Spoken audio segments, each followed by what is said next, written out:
Hi, I'm JettKuso. A couple months ago, Julius Cho, the voice actor for Magnus Black, reached out to me asking if there were any voice actors in the Bakugan cast that I would be interested in interviewing. At first I was like, I don't know, I couldn't decide, what voice actor would my audience find the most interesting? Who would people want to hear from? Who would I find it fun to interview? And at first I was indecisive about it, and then I thought, what if I interviewed all of them? And I did. With Julius's help, we reached out to most of the Bakugan voice cast who was interested in doing an interview, and I interviewed them all separately, and I've edited all of those different interviews into one video for your entertainment. And I think most of the questions I asked are things that the Bakugan fandom is itching to hear about. How short do you think each episode of Bakugan would be if Lightning the dog had a gun? Oh my god. I mean... he would solve all our problems, let's be real. Yeah. Every episode would be, Lightning, no, put that down, oh, Lightning, no! I don't know, I challenge that because I feel like they would be longer. There'd be so many questions. How did Lightning get the gun? Who is he choosing to use? Why does he have a gun? Oh yeah, it'd be game over. And I think the title of the show would change. It would be like Lightning's Revenge or something. I think Drago would be very disappointed if he saw a dog use a gun. I think it would just be a minute. Lightning would just shoot something, and the Awesome Brawlers, what are you doing, Lightning? Okay, this is done. We're taking to the vet, and then that's the. Oh no! No. Okay, no. Oh no, Jonah! Things could get dark. Things could get real dark. It would be a very different program, that's for sure. I think if Lightning, first of all, I gotta say, if Lightning had a gun, I think he would exercise a little more control than people imagine. Wait, in this world, is Lightning holding the gun with his mouth and he's just going like boom, boom, boom? Like what? Well, my assumption is if Lightning can throw Bakugan and brawl and stuff with his dog mouth, I'm assuming he could probably operate a firearm within safety protocols. I actually agree with you. He's so he's strong. Rowdy. He's very, he'll go for things. No, lawyers must be making bank with all that destruction. I would think so. Well, I guess if someone forgets to drum up, Exactly. There have been plenty of situations where they haven't dromed up. Kids'll be kids. God, they didn't drum up? My son drums up before every battle. Yours should as well. Hey, I'm Jason DeLine, and I play Drago in Bakugan, as well as Jenkins. Hi everyone, my name is Jeff Young, and I voice Misato Kazami on Bakugan Battle Planet. Hi, I'm Josette Jorge, and I voice China Riot and Kravitz on Bakugan. Hi, I'm Corey Doran from Bakugan. I do the voice of Nilius, Ramparian, and Trino, but you know me from Nilius. Hello, I'm Margarita Valderrama, and I voice Leah Venegas on Bakugan Battle Planet.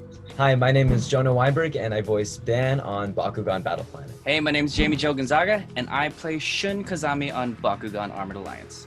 Hi, I'm Julius Cho, and I play Magnus Black on Bakugan Battle Planet. My name is Devin Mack, and I voice Winton Styles and Auxiliator in Bakugan Battle Planet and Armored Alliance. Alright, let's get into the questions. What Bakugan would you consider the most edible? The most edible?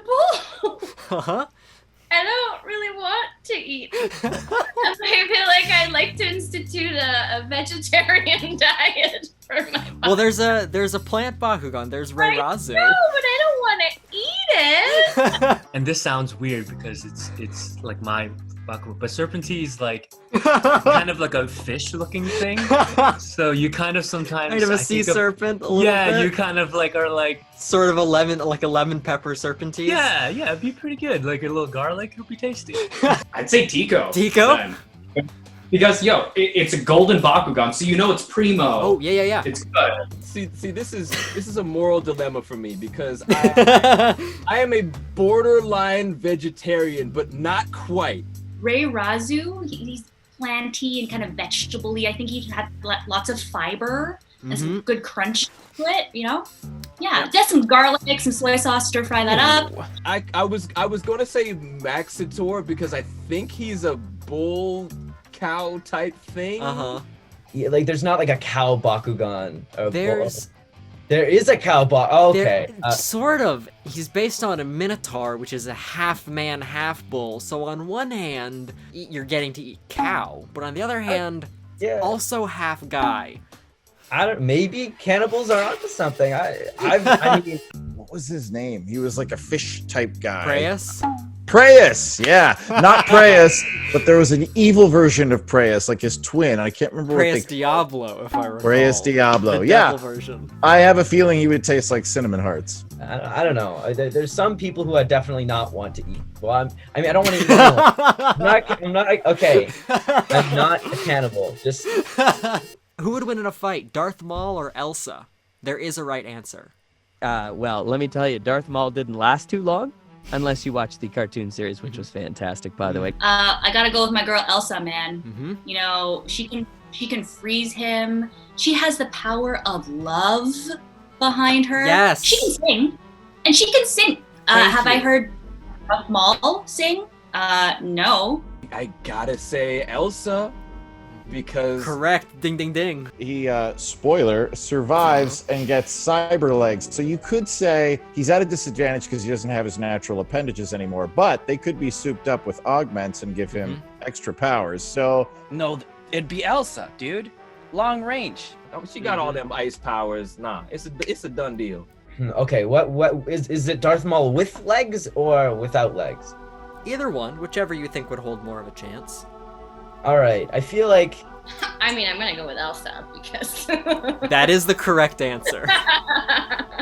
I'm sure there's like some kind of extended universe comic book where he has just an extended sort of song and dance number, but it's not in the movie, so it's not canon. I mean, I haven't seen it yet, but you know what? I wouldn't put it past you. I'm sure that exists. What would you say your character sees in their nightmares? Oh, I feel like Leah sees like lost USBs, broken gas. or maybe the burger eats him. Well, wait, wasn't that in an episode? Wasn't there an episode where he was actually literally having a nightmare with a giant burger? I remember something like that. I totally forgot that when I wrote the question. Well, I guess yeah. My character, yeah. For China Riot, I'd say her nightmare is losing all her money. I mean, what would she do without all her stuff and her cute outfits and her giant house and her butler? I mean, that's what my nightmares are about too, personally. I think dead Tumpies. I knew you were going to say dead Tumpies. I knew. This is a question that's been, I think might be most applicable to your character, to Magnus. But what does your character see in their nightmares? I think he sees a lot of abandonment from his parents. This mug has Batman on it. Did you notice? No, it looks amazing. No, it's actually really cool. It's like it's got Batman from the 1940s all the way to like the present Batman. Oh, nice. Yeah, sorry though. Back to the question. Oh, no worries. Yeah. Are you excited for the new Batman movie? Have you seen the trailers for it? It's cool, right? I have. It's really good. It's like insanely good. I'm like, okay. Good question though. Yeah. I think real talk, Magnus dreams a lot about losing Emily. Oh wow. And I think because we know he's an orphan, we don't know the circumstances. I always picture the reason why he's so mean to Lightning is because when he was living off on the streets, he probably had to fight a lot of wild animals and dogs to protect Emily and himself. That's something I really like about Magnus, because I mean that's something that I actually connect personally to because of my younger sister who doesn't exist. You threw me off, buddy. My goodness. I was like, oh snap! I feel like just making a joke, but I'm gonna I'm just gonna be polite because this would have exploded and gone so bad if I was like, sure, buddy. Yeah. Okay. So, Julius Cho, who helped me arrange this video, is credited as playing the character Man in the first episode of Bakugan Armored Alliance. What do you think it is that makes this performance so iconic? I think it's the sheer commitment that he has to to playing the unnamed character. His performance as man, well, I mean, it's a big responsibility to take on an entire gender like that, you know?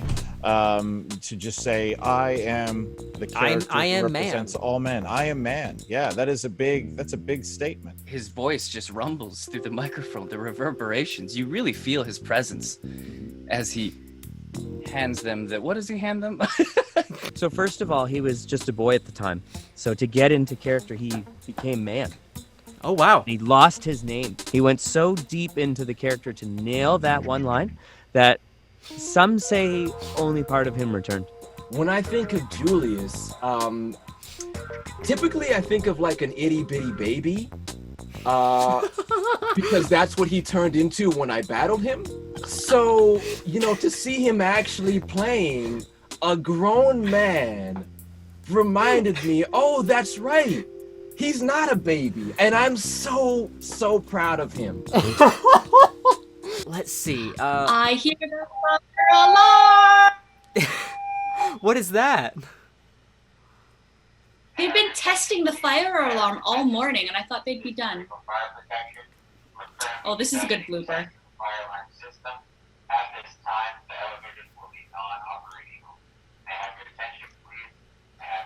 Are you getting all this? Mm-hmm.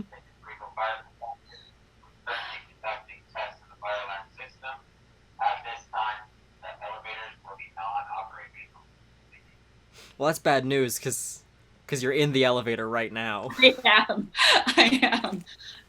Who's the best character in Bakugan, and why is it Kabo? Wait. I actually don't think it's Kabo, personally. Okay, I could just hang up on you right now. Okay, yeah, go for it. All right. Don't call my bluff. Fine, answer. That's- Say what your favorite is. You agreed that Kabo was probably the most edible because he's the most gummy shaped. That's Cabo? Bakugan. Can I Google Cabo? Yeah, Google Kabo. Cubbo. His radiance is undeniable. Wow. Yeah. No, you're right. That's a cute little right Yeah, there. right? Oh, sorry, I can't. He's The best character in Bakugan is crowd member number 2 because he just really has a great. not even man? Yeah. Jonah, did you voice? I heard that the voice actor is No, okay, I see how it goes. The light on your face has been getting darker. Oh, over no, the is it course of really? the entire interview. I think my light doth be dying. Your voice is as clean as can be, though. Like you can See, eat, and you that's can eat off what that matters, voice. Right? There we go. Hello. In that voice, can you describe what your perfect first date looks like? The first date of perfection would be as follows. Pizza, followed by probably a little bit more pizza, with one of those great side dips that they have. Then, moving on, it's time for tacos. It's usually food related. Which would you rather fight, 25 lightning-sized Dragos or 1 Drago-sized lightning dog? Just because the last one made me giggle, I'm gonna have the giant lightning the dog. Because how adorable would that be? Oh, this is hard. I'm gonna take the 1, because I only have to take 1 down. 1 big French bulldog? But I mean, 25 are gonna get you. See, that's what I'm thinking. Like the and fire you're and gone. the flame Like, breath. that's it. You're done. What are you gonna do? 25 lightning-sized Dragos, yeah. Really? Yeah, I think they'd be easier to manage. I think I could very easily get like a snow shovel or something and just go and just get all of them out of the way. Do you like me to repeat the question? I think 20. The first one, buddy. I mean, 25 lightning-sized Dragos? Yeah. So you're just saying you could drop kick a little Drago if you need to? Yeah. Okay. I know who to call if I ever get in trouble. Dude, yeah, it's called Jonah, not me. Well, I feel like the 1 Drago-sized lightning, because the lightning-sized Dragos could still shoot fire at me. Thank you. I think eventually you might get like swarmed, but the first couple that you were able to kind of take it down because they were smaller. I think you would be very satisfying, right? Yeah, it'd be super satisfying. Okay. Which would you rather have as a pet? A cat with a human face or a dog with human hands?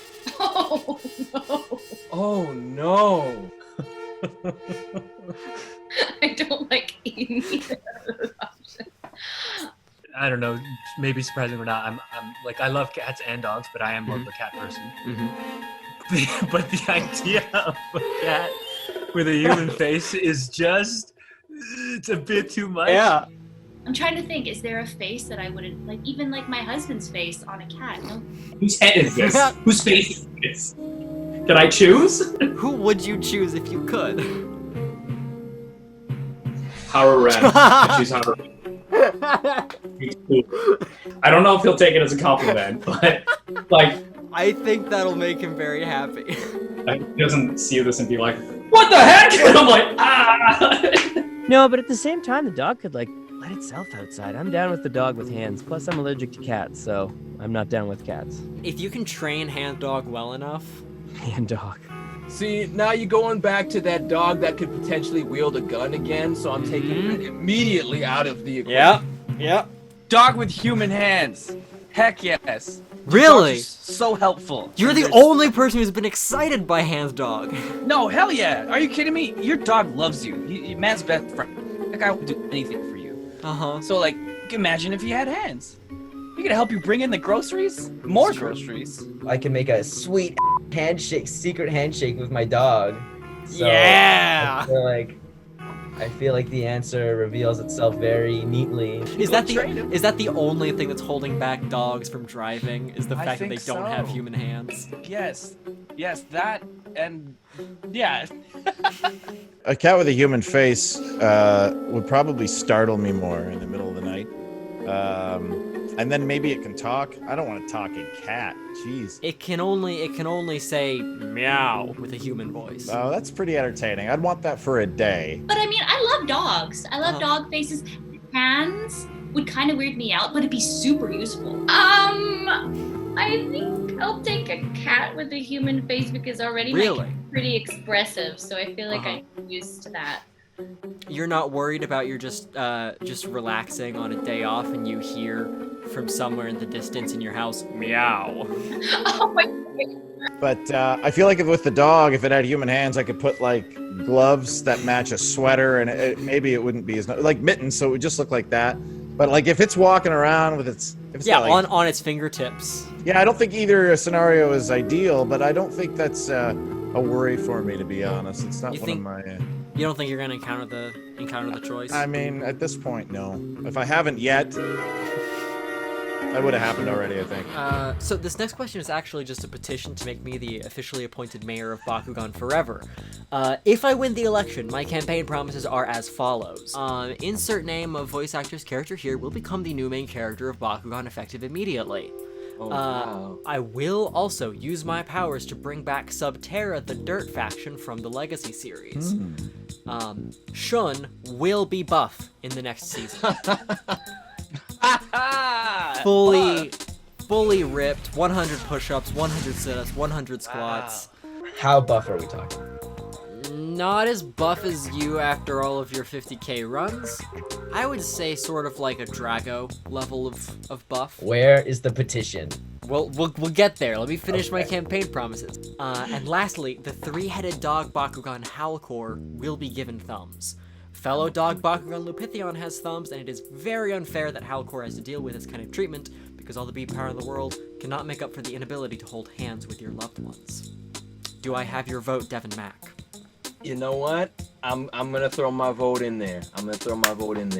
As long as we're not giving lightning thumbs, so he'll know how to use that gun properly, then we're good. Yes, hi, I'm Josette Jorge, and I approve this message. Yeah! Do I have your vote? Absolutely. All right. I'm in. Absolutely. I mean, only because I stand with Leah in that we are the heart of the Awesome Brawlers, so I agree. Just put her on the forefront. It's about time, right? Really?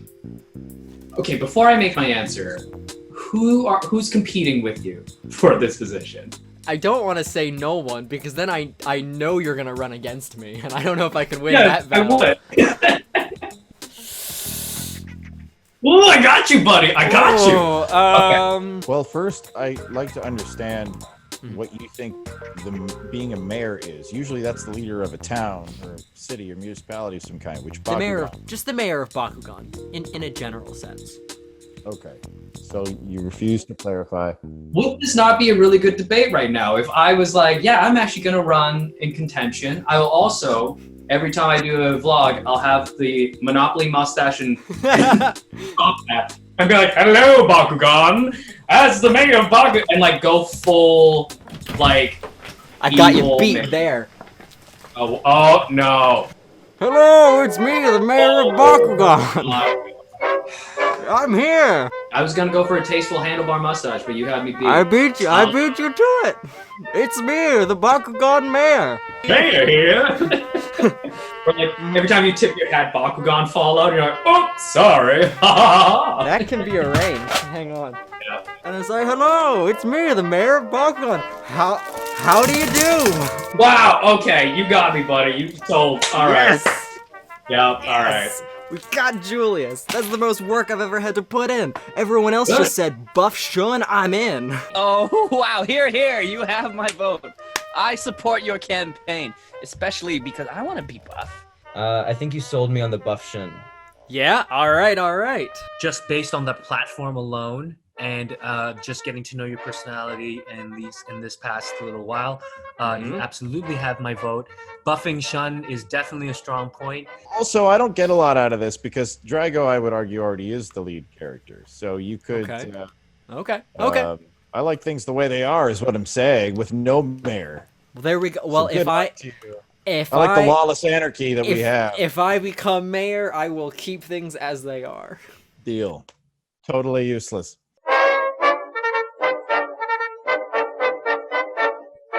So, let's get real for a minute. What's something you would want to say to the entire world right now? Whether that's about the moment, about whatever you think people need to hear. It's okay to feel absolutely lost right now. It's a crazy period of time. It's okay to doubt everybody around you. Wear a mask. Be safe. Stay safe with your family. And just remember, if you feel like doing something stupid, just sit down and watch a cartoon. It's going to be way better in the long run. I would say to just be good to one another.